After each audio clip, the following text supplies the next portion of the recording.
Halo guys, balik lagi bersama saya Muhammad Syaril. Di kali video ini saya akan sedikit menjelaskan tentang hasil pertemuan pemrograman yang diajari oleh dosen saya, Pak Adam Rizal, dari pertemuan pertama sampai pertemuan yang terakhir. Untuk tidak memperpanjang waktu, saya langsung sikat saja.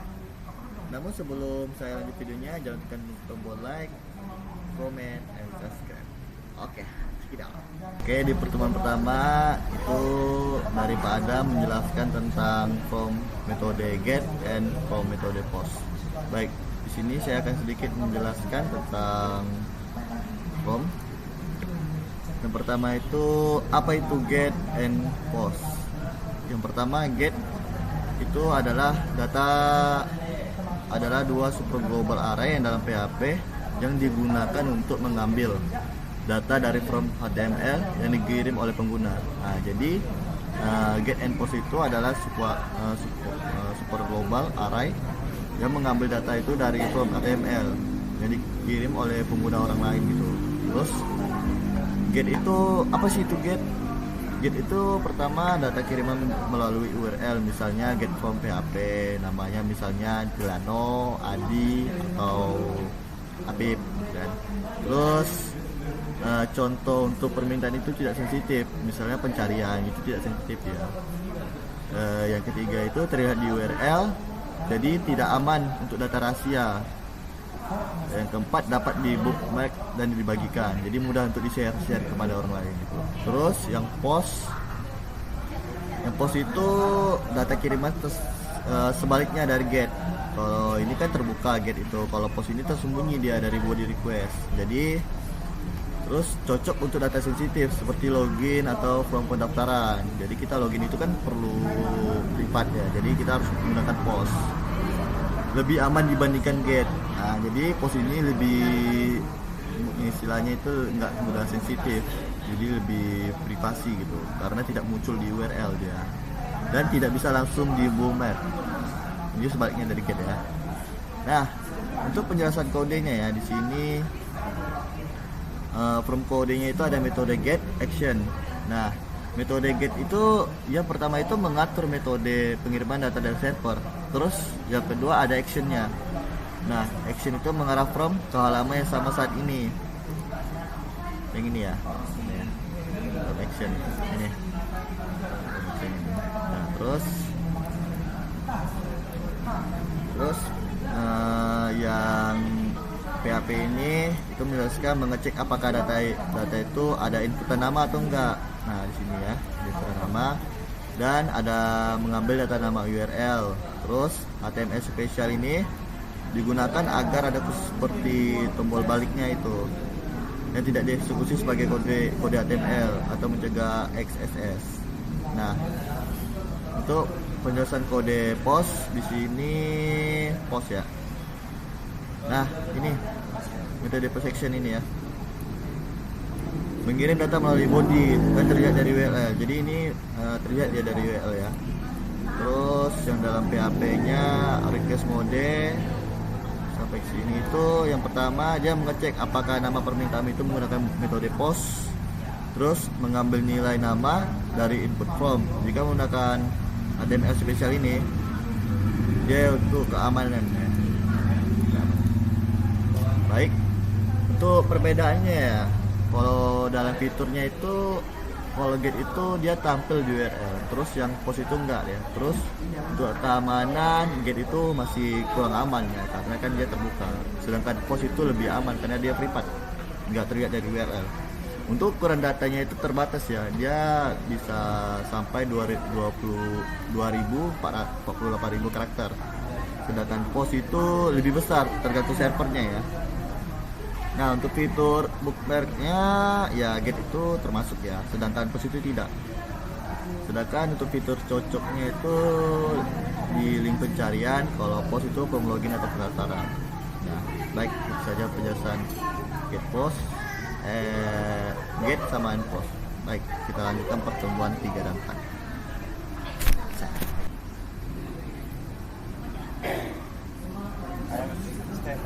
Jam. Oke, terus yang lanjutannya Constanta ya, itu menyimpan nilai tetap yang tidak bisa diubah. Nah, di sini ada deklarasi menggunakan defense atau cost, kayak misalnya di sini ya. Defense. Defense-nya itu PI, 3,3,14. Nah, ada konsep namanya belajar PHP. Terus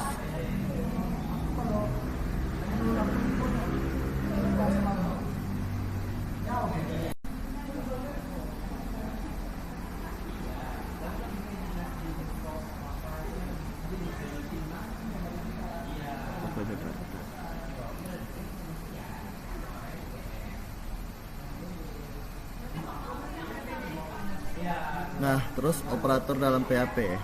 Operator dalam PHP itu ada beberapa. Yang pertama itu operator aritmatika. Itu ada tanda plus, minus, terus ada gambar bintang, bagi atau persen. Fungsinya itu yang plus itu penjumlahannya.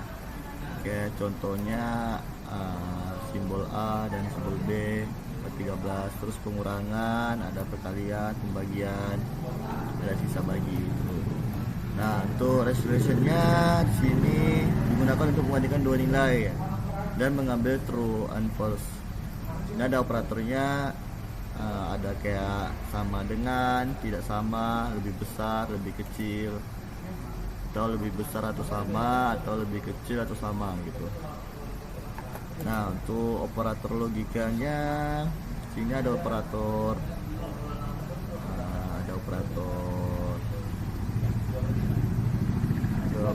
dan ya. Terus ada operator tidak atau not. Biasanya kalau operator yang dan itu false gitu. Sedangkan yang not itu atau tidak itu false juga. Nah, untuk contoh penggunaan lengkapnya ya, di sini saya sedikit jelaskan. Nah, di sini hasil codingan saya ya. Sini akan saya sedikit jelaskan hasil codingan saya ini. Ke bagian sini itu ada nama, Sari, umur, itu termasuk variabel dari konstanta. Nah, sini ada menyimpan nama ya, namanya kayak Sari dalam bentuk string dan umur dalam bentuk integer. Nah, untuk bagian dalam defense-nya ini, kota adalah konstanta. Kota ini adalah konstanta, definisikan untuk fungsi defense. Nah, tidak diawali dengan label ini ya, kode dolar ini, dan nilainya tidak bisa diubah setelah ditetapkan. Konstanta biasanya ditulis dalam bentuk kapital. Terus menampilkan datanya ini, kita harus menggunakan echo. Kita seperti kalau nama saya tinggal di kota, kotanya itu kita sebut kayak kota Jakarta ya. Di sini kita akan ketik Jakarta sini. Nah, untuk operator aritmatikanya di sini ada angka 10, ada 5 hasil angkanya. Ini harus ada operator penjumlahannya kayak ini simbol plusnya. Kita harus diawali dengan kode hasil. Nah, untuk penggunaan operator PHP-nya, echo-nya di sini akan menghasilkan penjumlahannya ya. Bagian penggunaan operator rasional dan logikanya ada bagian di sini. Itu if itu saya menggunakan if ini adalah satu kontrol untuk membuat percabangan logika. Kayak umurnya di sini 18 sampai 25. Nah, bagian sininya itu saya letakkan adalah operator relasionalnya, sama kayak seperti ini ya. Relasionalnya tuh ini dan ini adalah operator logika n. Kedua kondisinya harus benar. Nah, jadi kedua kondisinya harus benar ya. Terus jika umur berada di 18 sampai 25 itu inklusif, maka kondisi true akan ditampil. Maka kondisinya itu akan true dia. Nah, jika sudah true dia akan menghasilkan Anda termasuk usia remaja dewasa. Kalau tidak false itu dia akan menimbulkan aku bukan remaja dewasa.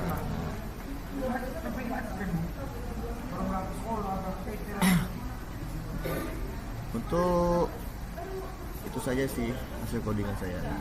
Kita lanjut ke pertemuan kelima. Kita lanjut untuk pertemuan kelimanya itu. Pertemuan kelima ini kita akan belajar tentang memahami konsep dasar struktur kontrol percabangan, terus menganalisis alur logika berdasarkan kondisi yang diberikan, terus mengimplementasikan struktur percabangan dalam kode PHP. Nah, mengembangkan program integratif yang melibatkan proses logis, terus menerapkan prinsip computational thinking. Untuk pertama kita akan sedikit menjelaskan konsep dasar struktur kontrol percabangan terlebih dahulu ya. Nah, struktur kontrol percabangan digunakan dalam pemrograman untuk mengambil keputusan berdasarkan kondisi tertentu.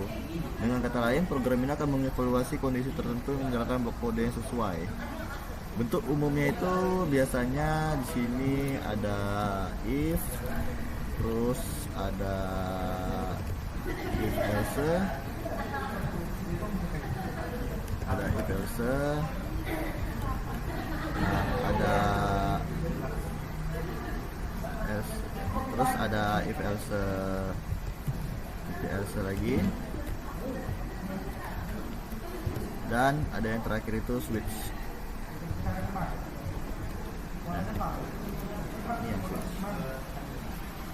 Terus yang kedua itu menganalisis alur logika berdasarkan kondisi.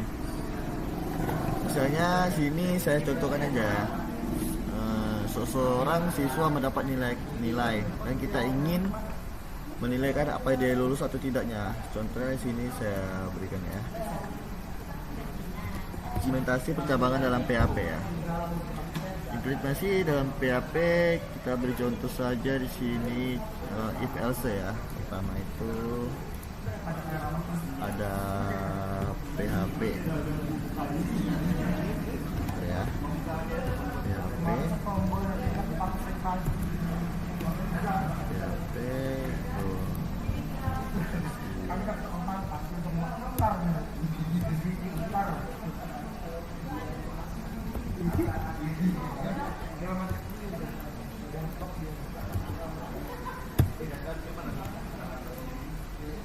Terus ada if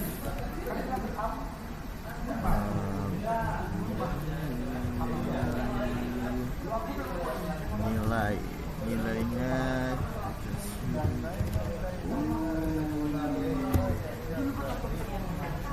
ada 75 ya. Kita kunci dulu.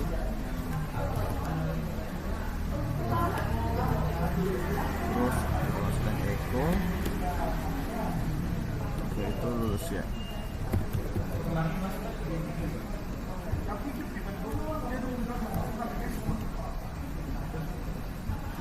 Echo-nya itu lulus.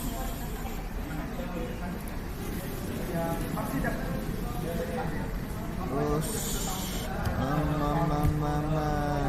else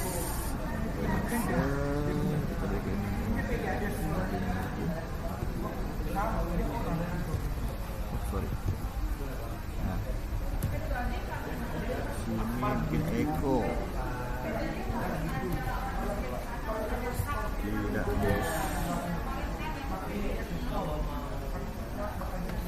Echo-nya ini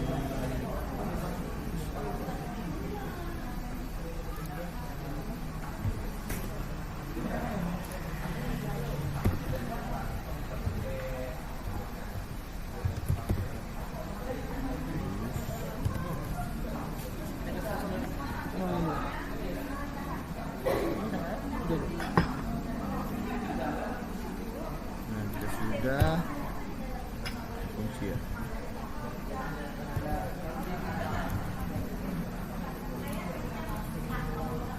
What?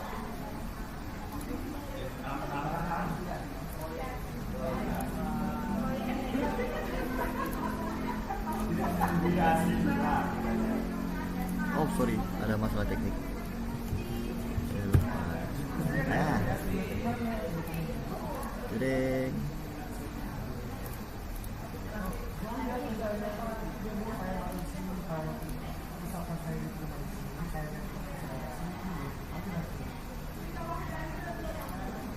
jika nilainya kita tekan di sini nilainya masukkan 25 atau 50. Iya, apakah dia lulus? Nah, maka dia akan tidak lulus. Kalau misalnya kita kasih lagi 90, kita lulus. Nah, dia kan otomatis akan lulus ya. Baik.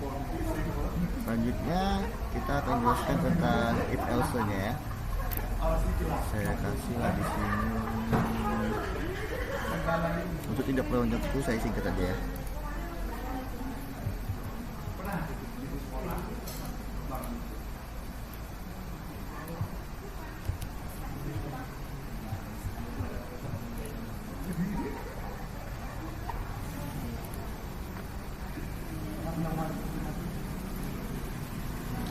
Nah, di sini saya sudah bikin nilai PHP-nya. Ada if, ada else-nya, ada else.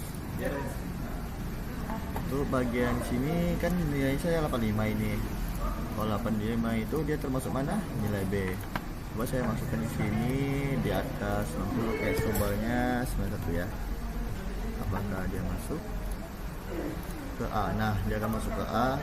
Kalau misalnya nilainya di bawah 70, kita coba ya. 70, apakah dia masuk? 70 pas. C. Nah, dia akan masuk ke C. Baik. Untuk selanjutnya saya akan sedikit menjelaskan tentang switch ya. Saya akan singkat saja.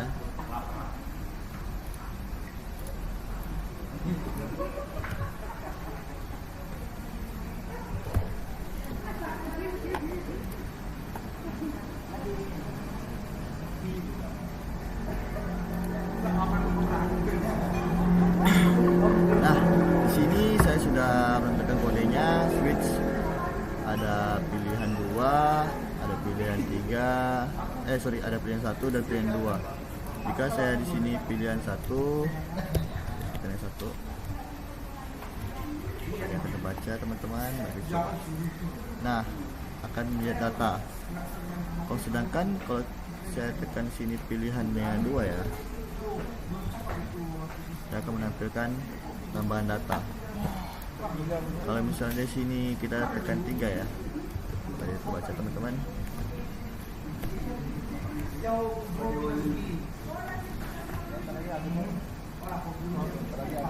Nah, pilihan tidak tersedia ya. Jadi kita di sini akan punya case pertama dan case kedua. Jadi kalau teman-teman mau bisa nambahnya case 3 atau 4 bisa, tapi kalau misalnya nggak ada default baru pilihan itu tidak akan tersedia di Excel. Oke, baik. Kita lanjut sambungan tadi. Yang selanjutnya itu mengembangkan program integratif. Di sini saya ada contohnya codingannya ya, contoh program integratif input dari user ya.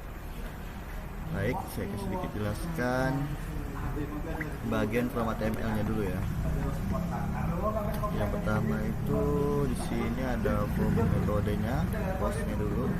Itu mau input untuk data nama dan nilai ya. Sini ada nama dan nilainya. Nah, metode postnya ini artinya itu data kiriman secara tersembunyi ke server. Ketika tombol proses ini diklik, data kirim server PHP untuk diproses. Nah, bagian logika PHP-nya itu di server sini. Request metode post ya. Itu mengecek, fungsinya itu mengecek apakah form itu telah dikirim dengan metode post. Nah, untuk bagian PHP-nya lagi di sini ada nama post ya. Itu mengambil data yang dikirim melalui form dan menyimpan ke variabel PHP. Oke, misalnya nama dari nama dan nama itu dari input, terus nilainya akan nilai dari input juga. Untuk bagian echo-nya nama nilai kamu sendiri ya. Itu menampilkan salam personal kepada user lengkap dengan nilai mereka masukkan itu. Itu bagian struktur pencabangannya di sini ya. Nah, yang tadi sebelum saya bilangkan, jika nilai yang masuk melebihi dari 90, maka akan menampilkan nilai kamu A gitu. Terus jika di atas 80, kamu baik. Jika di atas 70 akan C, dan di bawah 70 itu nih kamu akan mendapatkan D atau kurang. Nah, baik, untuk selanjutnya saya akan sedikit menjelaskan tentang terakhir ya, menerapkan prinsip computational thinking. Jadi computational thinking ini ada cara berpikir untuk menyelesaikan masalah seperti seorang programmer ya. Yaitu di sini saya menanamkan 4 prinsip utama. Yaitu pertama, decomposition, memecah masalah. Misalnya proses menjadi bagian-bagian kecil seperti menerima input, proses nilai, mendapatkan hasil. Terus bagian kedua itu ada pattern recognition atau pola ya. Itu mengamati bahwa kondisi nilai memiliki pola. Contohnya kayak 90 ke atas itu A, 80 sampai 85 itu B, dan seterusnya. Yang ketiga itu ada abstrak ya. Abstraksi itu biasanya fokus pada hal penting saja, cukup melihat angka, nilai, dan menyebut kualitas ini saja ya. Nah, yang terakhir itu yang penting algoritmanya ya, menyusun langkah-langkah logis seperti terima input, bandingkan nilai, dan cetak hasil. Itu harus sesuai. Jadi jika salah sedikit itu nggak akan terbaca dia. Baik, itu saja pertemuan yang kelima. Saya lanjut untuk pertemuan ke-6. Oke guys, kembali lagi kita akan melanjutkan pembahasan terakhir, itu pembahasan materi ke-6 ya. Nah, di sini saya ada codingannya. Sebelum saya menjelaskan codingan ini, saya akan sedikit menjelaskan konsep perulangan. Terus mengimplementasikan perulangan untuk menyelesaikan masalah sederhana, terus membedakan kapan menggunakan jenis perulangan tertentu. Baik, untuk pertama konsep perulangan ya, atau looping. Itu adalah proses mengimplementasikan blok kode secara berulang-ulang, kondisi tertentu dan terpenuhi. Perulangan ini digunakan untuk menghemat kode berulang, yaitu kedua menyederhanakan proses yang berulang, misalnya mencetak data 10 kali. Nah, yang ketiga itu menangani data dalam jumlah besar seperti array atau database. Untuk bagian keduanya itu jenis-jenis perulangan dalam PHP ya. Jenis-jenisnya itu ada for, while, do while, dan for each. Nah, biasanya kalau for itu digunakan saat jumlah perulangan sudah pasti ya. Nah, kalau while ini saat perulangan tergantung kondisi. Do while saat perulangan dijalankan minimalnya 1 kali ya, itu nggak boleh 2 kali. Terus untuk for each itu untuk array atau query datanya. Terus yang untuk implementasi perulangan ya, contohnya itu sederhana kayak codingan saya ini. Itu ada inisialisasi yang pertama ya, itu saya meletakkan di sini. Sini logonya SI, itu fungsinya inisialisasi ya ini inisialisasi. Terus yang ininya itu kondisinya.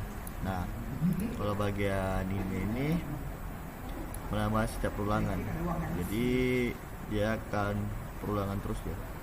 Untuk bagian while-nya di sini. Nah, untuk bagian while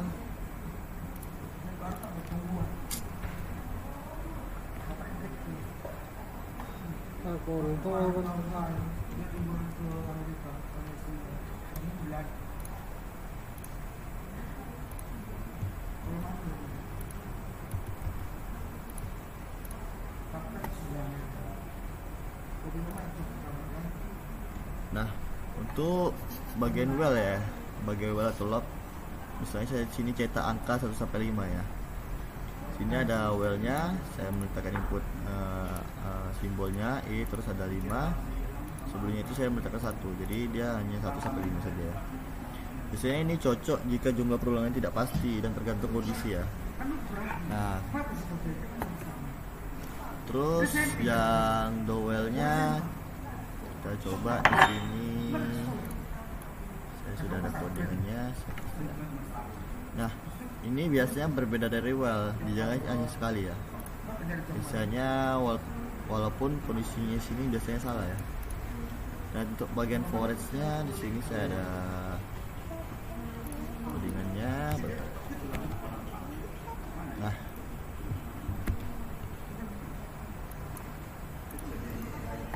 sini sangat praktis kan. Sini ada buah, saya letak buah, jenis sudah ada jenis-jenisnya. Forage-nya sini saya letak buah and item, jadi ini termasuk item ya. Terus saya masukkan eco, buah, sistem, dan GR. Nah, contoh yang keempat ya, contoh masalah sederhana menghitung total 1 sampai 10.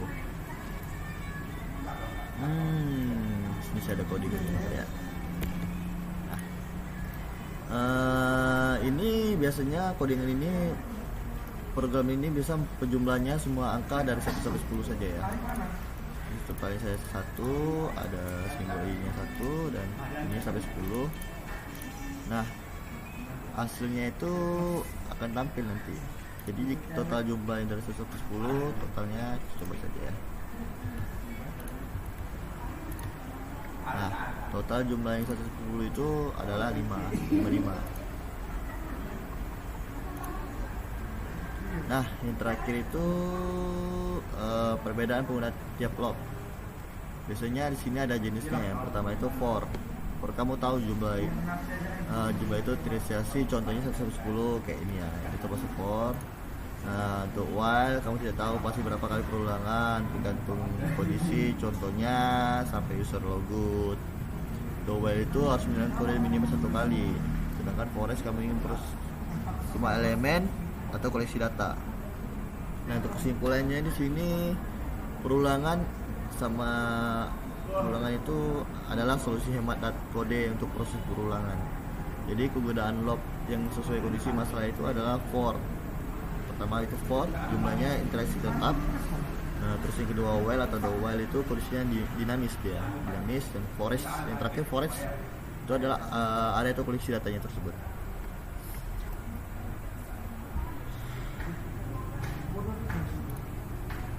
Baik, oke guys, itu saja video dari singkat saya.